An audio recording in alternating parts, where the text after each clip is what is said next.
Assalamualaikum warahmatullahi wabarakatuh. InsyaAllah yang ini saya buat atas permintaan Makcik Sofia binti Idris. So saya panggil sesi ni ngeteh, ngopi, ngaji. InsyaAllah saya mulakan. Bismillahirrahmanirrahim. Alhamdulillahirrabbilalamin. Wassalatu wassalamu ala asyrafil anbiya wal mursalin wa ala alihi washabihi ajma'in.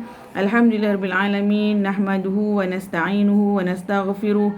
Na'udzu billahi min syururi anfusina wa min sayyiati a'malina. Faman yahdillahu fala mudhillalah, faman yudlillahu fala hadiyalah.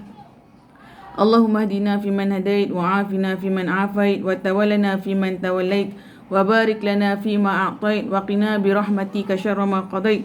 Allahumma a'ina ala dzikrika wa syukrika wa husni ibadatik. Allahumma la sahla illa ma ja'altahu sahla wa anta taj'alul hazna idza syi'ta sahla. Rabbi shrah li sadri wa yassir li amri wahlul 'uqdatam min lisani yafqahu qawli.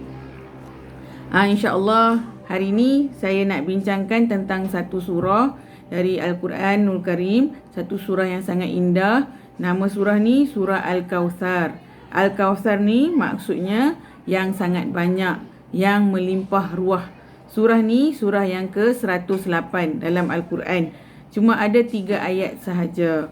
Walaupun surah ni surah yang pendek, tuan-tuan dan puan-puan, tetapi nilai dia sangat besar. Kalau kita tengok asbabun nuzul surah ni sangat besar, sangat relevan sampai ke akhir zaman insya-Allah, dan sangat menyentuh hati kita lah. Kita dengar dulu apa maksud surah ni ya. A'udzubillahi minasyaitonirrajim. Inna a'tainakal kautsar. Sesungguhnya kami telah berikan kepada kamu wahai Muhammad satu kurnia yang sangat banyak. Fasalli li rabbika wanhar. Sebab itu hendaklah engkau solat hanya kerana Tuhanmu, dan hendaklah engkau berkorban hanya kerana Tuhanmu. Berkorban di sini maksudnya mengorbankan binatang pada waktu Aidil Adha, waktu hari raya haji tu, yang kita menyembelih kambing, menyembelih unta, menyembelih kibas, menyembelih lembu, kerbau. Itu tu hanya kerana Allah Ta'ala. Inna syani'aka huwal abtar. Sesungguhnya orang yang membenci engkau itulah yang akan putus. Okey, kenapa Allah turunkan surah ni? Rasulullah SAW ada 7 orang anak. Kasim, Abdullah, Ibrahim, Zainab, Ummul Kasum, Ruqyah dan juga Fatimah Az-Zahra. Dalam semua anak Rasulullah SAW ni, kesemua anak baginda yang lelaki, anak-anak lelaki baginda meninggal sewaktu kecil. Maknanya pada zaman dahulu orang percaya yang kalau tak ada anak lelaki ni, maksud dia habislah, nama dia tu takkan diingat lagi. Sebab macam kita kan, kalau nama kita ni kita berbin dan berbinti kan siapa? Nama ayah kita. Macam saya binti Abdul Hamid, bukan binti mak saya nama Salmah. Binti Abdul Hamid. Anak-anak saya pun berbin dan berbintikan nama suami, bukannya berbin dan berbintikan nama saya kan. Jadi maksudnya pada orang Arab tu, dia rasa habislah Rasulullah ni, habislah Muhammad ni, takkan ada dah orang yang ingat kat dia. Tapi masa itulah Allah turunkan surah ni. Allah turunkan surah ni nak bagi tahu kat Rasulullah SAW bahawa apa yang Allah kurniakan kepada Rasulullah tu, maknanya anak-anak perempuan ni seperti Al-Kawthar. Al-Kawthar ni ada 2 makna. Satu makna Al-Kawthar ni ialah telaga di padang mahsyar. InsyaAllah pada yaumul mahsyar nanti, hari perhitungan, hari amalan kita akan ditimbang, hari yang penuh kegoncangan dan sebagainya, ada satu telaga yang mana kalau kita ni mengikut sunnah Rasulullah SAW, kita akan dipanggil untuk minum di situ. Rasulullah akan panggil semua umat baginda. Dia akan panggil sini, minum di sini, di Al-Kawthar ni. Tetapi akan ada malaikat, antaranya Jibril AS yang akan menahan. Tak boleh. Rasulullah kata, kenapa tahan? Ini umatku. Jibril dan malaikat yang lain akan kata, tak, ini bukan umat kamu. Sebab mereka tak mengamalkan sunnah kamu, tak ikut ajaran kamu. Jadi moga-moga kita ni termasuklah dalam orang-orang yang dapat minum di situ. termasuk dalam kalangan orang yang mengamalkan sunnah Rasulullah sallallahu alaihi wasallam, insya-Allah.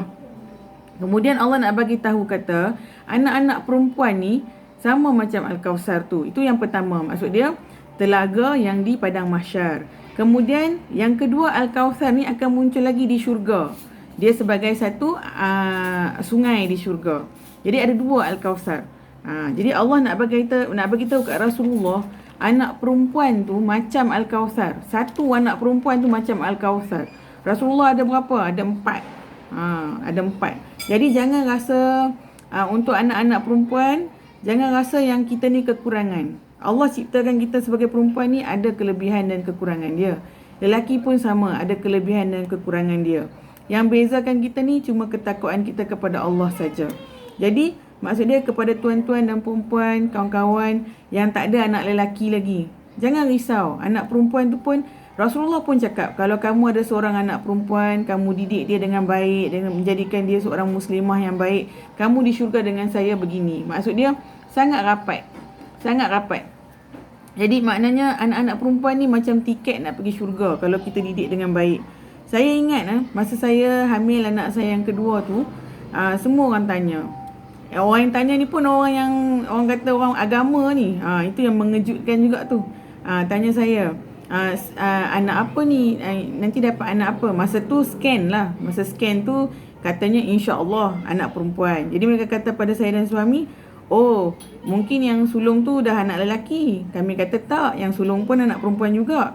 Dia kata oh tak apalah, cuba lagi. Seolah-olah macam satu sesalan. Seolahnya kalau tak ada anak lelaki tu satu kekurangan. Jadi bila anak saya yang kedua tu lahir, kami mencari-cari nama. Masa tu suami terbuka surah Al-Kausar. Bila kami tengok terjemahan tafsir Al-Kausar ni, jadi itulah kami namakan anak kedua tu Kausar. Kausar binti Muhammad Syahrul Anwar. Kemudian apa lagi? Rasul cakap, ayat kedua Allah cakap, sebab itu hendaklah engkau solat hanya kerana Allah. Maksudnya bila kita solat, bila kita buat amal ibadat, tak boleh menyekutukan dengan yang lain. Tak boleh solat, misal kata solat kerana niat yang lain. Tak boleh. Solat hanya kerana Allah. Perhambaan kita kepada Allah. Fasalli li rabbika wanhar. Anhar ni ada dua makna. Satu makna anhar ni kita berdiri tegak macam ni. Berdiri dengan mendada. Bila kita nak solat kan, kita berdiri mendada macam tu, menghadap kiblat. Itu satu maksud anhar. Kita berdiri macam attention. Bila nak solat. Satu lagi maksud anhar ni macam ni. Maksudnya kita menyembelih binatang kurban. Bukan menyembelih diri sendiri tau. Tak, menyembelih binatang kurban. Jadi maksud dia nak anhar ni pun untuk Allah. Kalau tuan-tuan dan perempuan kawan-kawan ada kesempatan baca The Hajj, karya Ali Syariati, bacalah. Sangat mengesankan, menceritakan tentang Aidul Adha tu, tentang pengalaman haji dan berkorban tu dengan sangat baik. Allah Subhanahu Wa Taala suruh kita menyembelih binatang bukan kerana Allah nak darah. Kita tak ada sembelih kambing ke, sembelih lembu ke, tadah darah, lepas tu ambil semangkuk darah tu pergi letak kat pokok ke, tak ada. Allah bukan nak darah. Allah juga tak nak daging binatang yang kita sembelih tu. Sebab daging tu semuanya kita sedekahkan. Betul tak? Jadi Allah tak nak. Yang Allah nak adalah ketakwaan kita kepada Allah. Jadi kita sembelih tu, kita patut ada benda yang kita korbankan. Ada benda yang kita nak korbankan. Secara fizikal memang kita korbankan lembu kambing yang kita pilih tu. Yang kita pilih cantik-cantik. Yang kalau lembu tu kalau kata handsome, lembu yang handsome lah. Tapi minta maaf, lembu yang handsome. Tapi maksudnya nak kata, apa sebenarnya yang kita nak korbankan? Bila kita kata bila darah binatang tu menitik, apa yang kita nak korbankan dalam diri kita? Contoh, orang yang pemarah. Maksudnya saya nak korbankan kemarahan saya. Jadi bila orang sembelih tu, bila jatuhnya darah tu, rasa macam keluarlah kemarahan tu daripada kita. Lepas tu kita tak jadi orang yang marah lagi. Ataupun kita berusaha untuk berubah daripada orang yang pemarah jadi orang yang kurang marah. Atau saya nak buang sifat sombong saya. Atau saya nak buang sifat kedekut saya. Kedekut peik sangat. Bila sembelih tu, nak buang. Lepas ni lebih mudah untuk bersedekah. InsyaAllah, moga Allah mudahkan. Kemudian ayat yang terakhir, inna syani'aka huwal abtar. Sesungguhnya orang yang membenci engkau itulah yang akan putus. Apa maksud putus ni? Maksudnya putus ni macam orang tak ingat dah lah, orang lupa dah lah. Jadinya bila kata dah Rasulullah SAW dah tak ada anak lelaki, orang-orang zaman tu menganggap bahawa habislah nama Muhammad ni, orang dah takkan ingat dah. Habislah dia. Tapi subhanallah, tengok sampai ke hari ni orang Islam sahaja berapa ramai nama Muhammad. Kalau tengok bola sepak yang jenis Arab tu, macam seolahnya macam tak ada orang main bola kalau buat ulasan. Muhammad passing bola ke Ahmad, Ahmad passing kat Muhammad, Muhammad passing ke Ahmad, Ahmad passing. Berapa orang yang main bola? Semua nama Ahmad, Muhammad. Ataupun yang orang kata terbitan-terbitan nama Rasulullah SAW tu lah. Itu satu dari segi nama. Kedua, berapa kali sehari kita menghantar selawat kepada Rasulullah SAW? Paling kurang 9 kali bila kita solat. Betul tak? Kita solat yang 5 kali sehari tu paling kurang 9 kali. Itu solat saja, tak masuk orang yang berselawat saja, duduk sesaja berselawat, ataupun bila kita dengar nama Nabi je terus kita sallallahu alaihi wasallam terus kan. Dan subhanallah, kalau hari inilah siapa-siapa tahu kata keturunan dia tu bersambung dengan keturunan Rasulullah SAW, betapa gembiranya dia, betapa dia nak bagi tahu kat satu dunia lah, kata saya ni sebenarnya ada sangkut paut dengan Rasulullah SAW. Bayangkan kalau dia tahu tiba-tiba lah, na'udzubillah, dia tahu tiba-tiba rupanya keturunan itu sangkut dengan Abu Jahal ke Abu Lahab ke, saya acik kerak jari lah, dia takkan cerita ke orang. Dia diam je. Dia takkan cerita ke orang. Dia takkan macam beria nak beritahu kat semua orang, dengar ni, saya ni ada keturunan Abu Lahab. Tak ada. Jadi maksudnya itu Allah cakap, orang yang membenci engkau tu, orang tu lah yang akan terputus. Jadi apa yang kita belajar daripada surah ni? Daripada surah yang ke-108, surah Al-Kawthar dalam Al-Quranul Karim, walaupun surah ni kecil, dia ada banyak nilai. Jadi kita menilai sesuatu tu bukan pada saiz semata-mata. Kita bukan menilai sesuatu pada saiz semata-mata. Maknanya kecil ke besar ke, ada nilai masing-masing. Kedua, tentang anak perempuan. Maknanya Allah tak pernah memandang kecil atau jauh sekali memandang hina anak perempuan. Jadi anak perempuan ni Allah misalkan macam Al-Kawthar. Rasulullah pun cakap, jaga anak perempuan dengan baik, kita akan disandingkan dengan Rasulullah di syurga. Tu yang kedua. Yang ketiga, solat kita, ibadah kita, korban kita patut hanya semata-mata kerana Allah. Tak boleh untuk selain daripada Allah.